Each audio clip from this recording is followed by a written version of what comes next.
امریکہ اور ایران کے درمیان مجوزہ معاہدے کی اہم نکات سامنے آ گئے۔ امریکی خبر ایجنسی ایکزیوس کی رپورٹ کے مطابق امریکی حکام کا بتانا ہے کہ دونوں ممالک کے درمیان اہم مفاہمتی یادداشت MOU پر دستخط کیے جائیں گے، جس کی مدت 60 روز ہوگی اور اس میں توسیع بھی کی جا سکے گی۔ رپورٹ کے مطابق معاہدے کے تحت ان 60 دنوں کے دوران ایران کی جانب سے آبنر ہرمز کو بغیر کسی ٹول ٹیکس کے بحری آمد و رفت کے لیے کھلا رکھا جائے گا اور ایران آبنر ہرمز میں بچھائی گئی بارودی سرنگیں ہٹانے پر آمادہ ہوگا تاکہ جہازوں کی آزادانہ نقل و حرکت بحال ہو سکے، جبکہ ایران کے جوہری پروگرام کو محدود کرنے سے متعلق مذاکرات بھی جاری رکھے جائیں گے۔ خبر ایجنسی کا بتانا ہے کہ اس کے بدلے امریکہ ایران بندرگاہوں پر عائد پابندیاں نرم کرے گا اور بعض اقتصادی پابندیوں میں نرمی دی جائے گی تاکہ ایران عالمی منڈی میں آزادانہ تیل فروخت کر سکے اور اس اقدام سے ایرانی معیشت کو فائدہ ہوگا۔ تاہم عالمی تیل مارکیٹ کو بھی نمایاں ریلیف ملنے کی توقع ہے۔ ذرائع کے مطابق ایران نے ثالثی کرنے والے ممالک کے ذریعے امریکہ کو زبانی یقین دہانی کرائی ہے کہ وہ یورینیم افزودگی محدود کرنے اور حساس جوہری مواد سے متعلق رعایتوں پر آمادہ ہے۔ معاہدے کے قریب مسلم رہنماؤں سے بات کر لی، نیتن یاہو کو بھی آگاہ کر دیا ٹرمپ۔ سوشل میڈیا پر جاری بیان میں صدر ٹرمپ نے کہا کہ میں اس وقت وائٹ ہاؤس کے اوول آفس میں موجود ہوں، جہاں ابھی ہمارے سعودی عرب کے محمد بن سلمان آل سعود، متحدہ عرب امارات کے محمد بن زائد ال نہیان، قطر کے امیر تمیم بن حمد بن خلیفہ آل ثانی، وزیر اعظم محمد بن عبد الرحمن بن جاسم بن جابر آل ثانی اور قطر کے وزیر علی السوادی سے بھی گفتگو ہوئی۔ انہوں نے مزید کہا کہ پاکستان کے فیلڈ مارشل سید عاصم منیر، ترکیہ کے صدر رجب طیب اردوان، مصر کے صدر عبد الفتاح السیسی، اردن کے شاہ عبداللہ دوم اور بحرین کے شاہ حمد بن عیسیٰ آل خلیفہ کے ساتھ بھی اسلامی جمہوریہ ایران اور امن سے متعلق مفاہمتی یادداشت کے تمام امور پر گفتگو ہوئی ہے۔ یہ ایک نہایت اچھی گفتگو تھی۔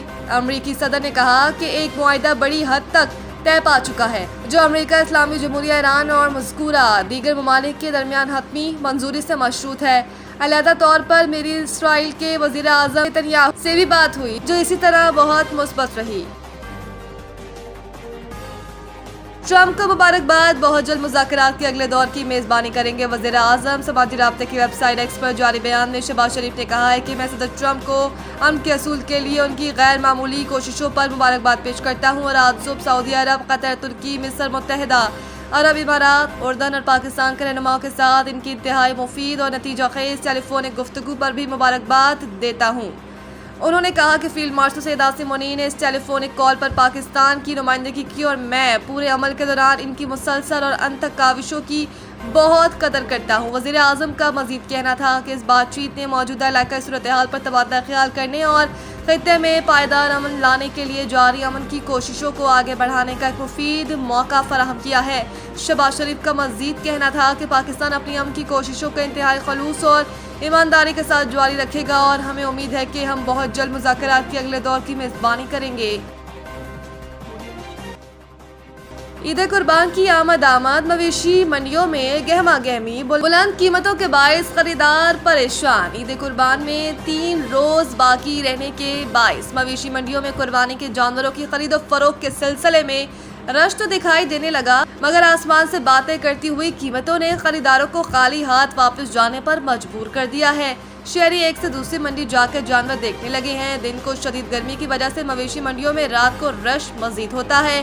پنجاب کے مختلف اضلاع سمیت KPK اور کشمیر سے بھی جانور لائے جانے کا سلسلہ عروج پر پہنچ گیا۔ بکرا 1 لاکھ سے کم تو بتایا ہی نہیں جا رہا۔ بحث و مباحثہ کے بعد 5-10 ہزار کم کیے جاتے ہیں۔ اسی طرح دمبا بھی 1 سے 3 لاکھ کا، جبکہ دیسی بکرے 2 لاکھ تک پہنچ گئے۔ ریڑھی گائیں 2 لاکھ تک اور بیل کے دام 3 لاکھ سے لے کر 10 لاکھ تک بتائے جا رہے ہیں۔ شہری جانوروں کی آسمان سے باتیں کرتی ہوئی قیمتوں کی وجہ سے پریشان دکھائی دیتے ہیں اور تاحال خریداری سے گریز کر رہے ہیں۔ مہنگائی کے طوفان کی وجہ سے قربانی کرنے کی امیدیں دم توڑنے لگی ہیں۔ گزشتہ سال کے مقابلوں میں بکروں، دمبوں اور بڑے جانوروں کی قیمتیں کم و بیش 50% زیادہ بتائی جا رہی ہیں، جبکہ اجتماعی قربانی میں فی کس حصہ 32,000 سے لے کر 44,000 تک ہے۔